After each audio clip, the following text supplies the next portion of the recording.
crédito de carbono. Você sabe o que é isso? Você já ouviu falar, né? Tem aqueles as reuniões com os países, né? Por que o mundo está preocupado com o meio ambiente e fala de crédito de carbono? Qual a relação? O que é que isso tem a ver? A gente está diante aqui de uma lei aprovada muito recentemente, dia 12 de dezembro de 2024, é a Lei 15.042. Ela define detalhes de como deve ser o processamento, a comercialização dos chamados créditos de carbono também aqui no Brasil. E para nossa sorte, temos um estudioso desse tema aqui em Alagoas, é o advogado ambientalista, o Marcos Cavalcante, ele que teve uma passagem também importante pela Secretaria Municipal do Meio Ambiente. Está, inclusive, produzindo um livro sobre o tema. Quer dizer que enquanto o mundo também estava com essa pauta, você já tinha adotado ela há algum tempo, né, Marcos? Muito bom dia. Bom dia, Marcos Rodrigues, bom dia aos ouvintes da Rádio Mix. É um tema muito importante, Marcos, porque a gente está vivendo uma quadra especial em relação ao que se refere às mudanças climáticas. E os créditos de carbono constituem um instrumento importantíssimo de combate às mudanças climáticas e os seus efeitos maléficos. A gente, o ano passado, sofreu aqui no Brasil muito em relação às mudanças climáticas. A gente viu as chuvas que devastaram o Rio Grande do Sul, chuvas no estado de São Paulo, seca lá no Amazonas. Quando é que a gente imaginar que o Amazonas ia estar sofrendo com secas? E tudo isso daí é fruto das mudanças climáticas. E os créditos de carbono vêm justamente como um instrumento de combate às mudanças climáticas. Um crédito de carbono, na prática, ele significa 1 tonelada de gás de efeito estufa que deixou de ser emitida ou que foi retirada da atmosfera. E isso, uma vez certificado, um projeto de crédito de carbono certificado, isso vale dinheiro.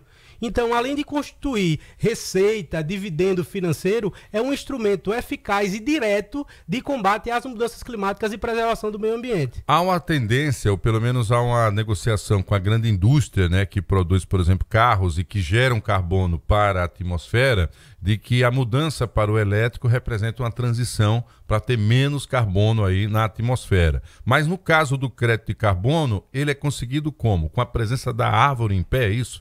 Também, projetos de crédito de carbono, um crédito de carbono ele é fruto de um projeto dedicado para essa finalidade, geração de crédito de carbono. E vários escopos, vários objetos podem advir desses projetos.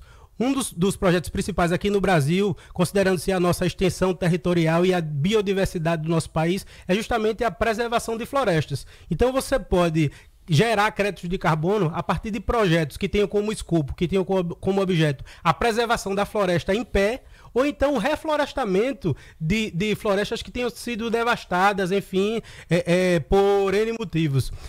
O estado do Pará agora, ele conseguiu fechar um acordo internacional para a produção de 12 milhões de créditos de carbono. E o escopo desse projeto é justamente a devastação evitada. O estado do Pará hoje, infelizmente, ele é o segundo maior gerador de gases de efeito estufa para a atmosfera. E o projeto que eles fecharam lá foi justamente no sentido de evitar a devastação. Então, vários escopos podem ser originados de projetos de crédito de carbono.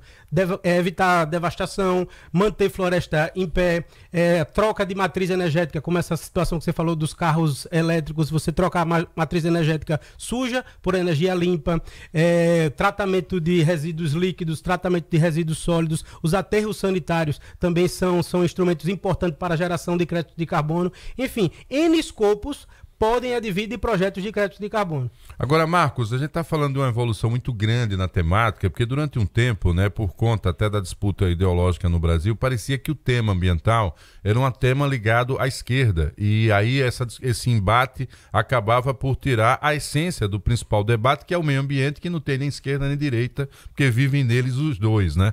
E agora a gente está falando de algo amadurecido. Por que demorou tanto para a lei sair? A gente está falando de uma lei que nasceu no mês passado, né?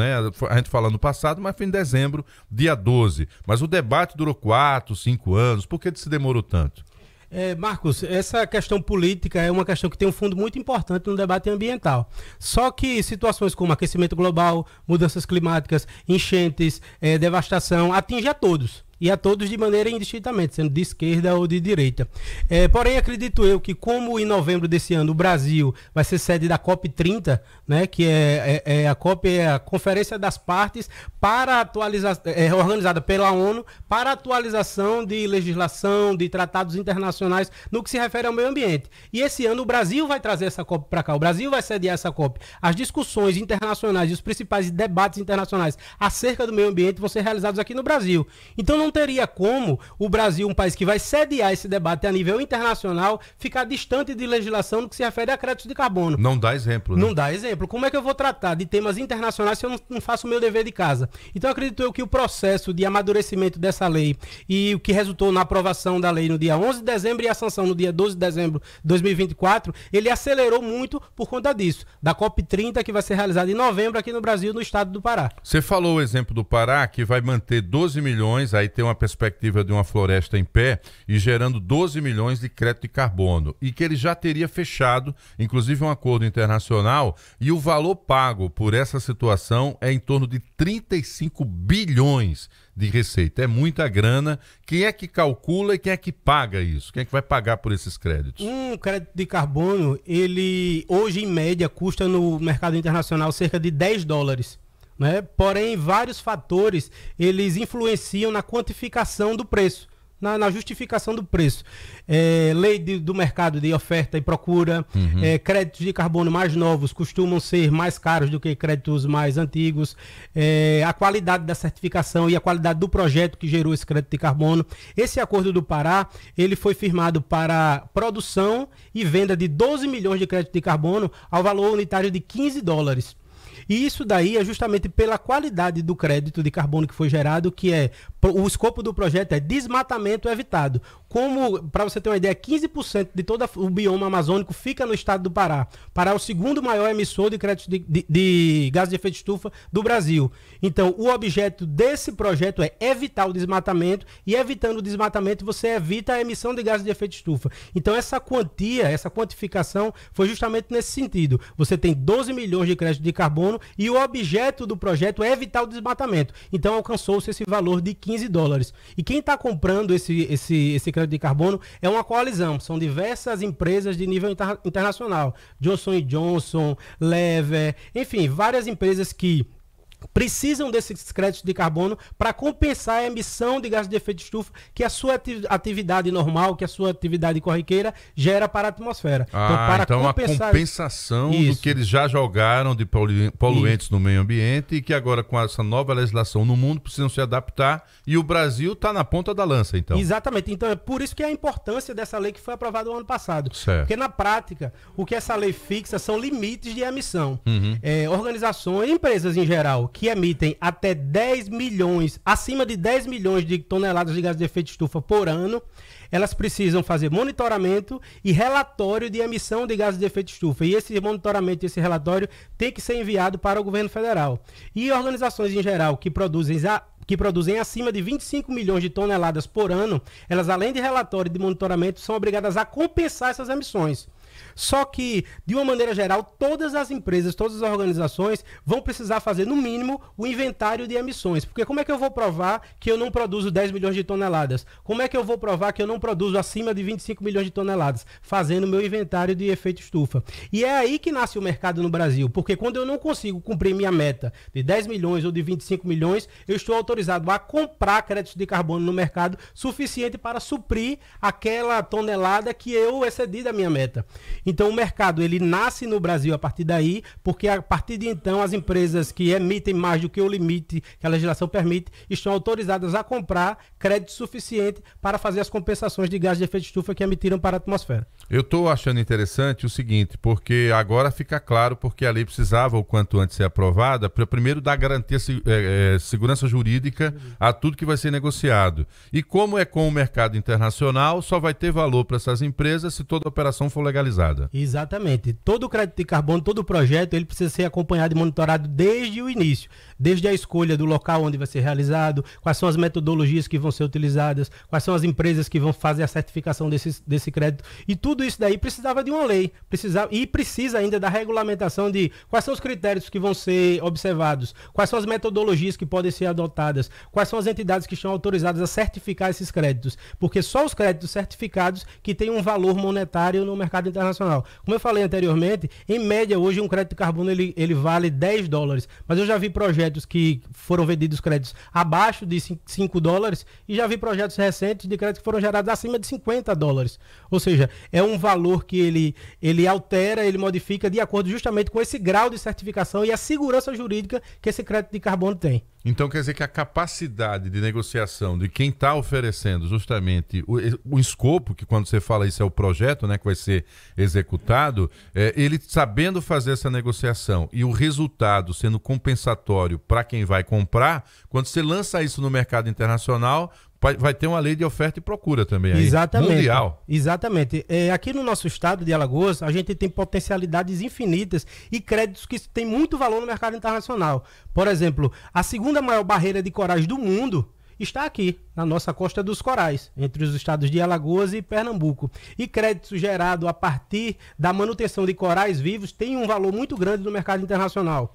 Outro também são chamados os Blue Carbons, que são projetos de crédito de carbono gerados a partir da manutenção do mangue. A vegetação do mangue é uma vegetação muito importante pela biodiversidade e porque também é um nascedouro de várias espécies. Então, projetos de preservação de mangue têm um valor enorme no mercado internacional. Então, nós temos aqui no estado de Alagoas diversas possibilidades. Considerando-se os mesmos parâmetros que foram utilizados no Acordo do Pará, aqui a gente teria hoje de imediato, considerando-se as emissões atuais do estado de Alagoas, de gerar mais de R$1 bilhão em projetos de crédito de carbono, nos mais diversos escopos. Como eu falei, manutenção do mangue, manutenção dos corais vivos, projetos de manutenção aliás, de evitar devastação, projetos de mudança de matrizes energéticas. Aqui o nosso estado de Alagoas é o único estado do Brasil em que tem 100% de aterro sanitário. Os aterros sanitários podem gerar créditos de carbono. Enfim, nós temos uma infinidade de possibilidades aqui no nosso estado que, pela carência de recursos que o nosso estado tem, a gente não pode esquecer nem deixar de lado essa possibilidade. O que é que a lei diz sobre, por exemplo, esses 35 bilhões que vão ser pagos lá para essa negociação no Pará? Esse dinheiro pode ser utilizado para mais ações ambientais, só para elas, ou pode utilizar também para questões sociais? Como é que é a aplicação desses recursos? Você começa a fazer uma modificação na área social a partir do momento que você instala o próprio projeto. Esse projeto do Pará, ele tem como objeto evitar o desmatamento. Então, toda aquela população que depende da floresta, que vive da floresta, já começa a ser beneficiada desde o início. E os recursos, o dinheiro que vem desse projeto, vai para a conta do Estado, que pode ser utilizado em diversas possibilidades. É um recurso extra, não é? É um extraordinário. Ele fica extra-ordem do que é o recurso normal do Estado. Foi para o estado do Pará, está sendo para o estado do Pará e pode ser aqui para o estado de Alagoas também. Então está na hora dos nossos governantes, de um modo geral, aderirem a esse debate de forma mais consciente e também mais clara. Aqui em Alagoas, esse debate já começou com algum segmento governamental? Ainda não, mas esse momento aqui que a gente está vivendo agora, aqui na Rádio Mix, é um momento importante que pode ser um start para que a gente saiba as possibilidades e as potencialidades que tem aqui no nosso estado e comecem a despertar, tanto no setor governamental quanto no setor empresarial, essa possibilidade. Porque são recursos, é recurso financeiro e é uma proteção direta ao meio ambiente. Porque a gente está ainda numa transição que vem da usina de cana-de-açúcar, né, das usinas de cana-de-açúcar migrando para outras áreas empresariais, e se essas usinas despertarem para a ideia de que as suas grandes extensões de terra, com a mudança aí da matriz de produção, enfim, passasse a preservação, o que seria muito bom, né? Porque seria uma contradição até histórica, mas rica para todos nós, eles também podem ganhar dinheiro com esse crédito de carbono, então. Exatamente. Aqui uma das principais molas motoras da economia do nosso estado é justamente o setor sucroalcooleiro. Só que não se admite mais que se produza da mesma maneira que se fazia há 50, 70, 80 anos atrás. Hoje o meio ambiente e a sociedade exigem esforços além. né? E faz parte da responsabilidade social das empresas preservar o meio ambiente. E nada melhor do que você preservar o meio ambiente e gerar recursos para sua empresa através disso. Isso então, seria quem um dia desmatou, hoje plantar, ainda ganhar dinheiro com a preservação e ajudar o Estado e o meio ambiente seria realmente uma conquista muito grande. Você está escrevendo um livro, estava na fase de conclusão, por pouco, né? Você aí lançava antes da lei, mas você soube esperar, vai vir atualizado com essa legislação. Você tem previsão de lançamento do seu livro para quando? Depois do Carnaval, o livro deve tá saindo. Estamos conversando com a editora justamente nesse espectro da atualização do livro. O livro seria lançado no final do ano, mas como teve a sanção da lei, a gente está atualizando o livro e depois do Carnaval deve ser lançado.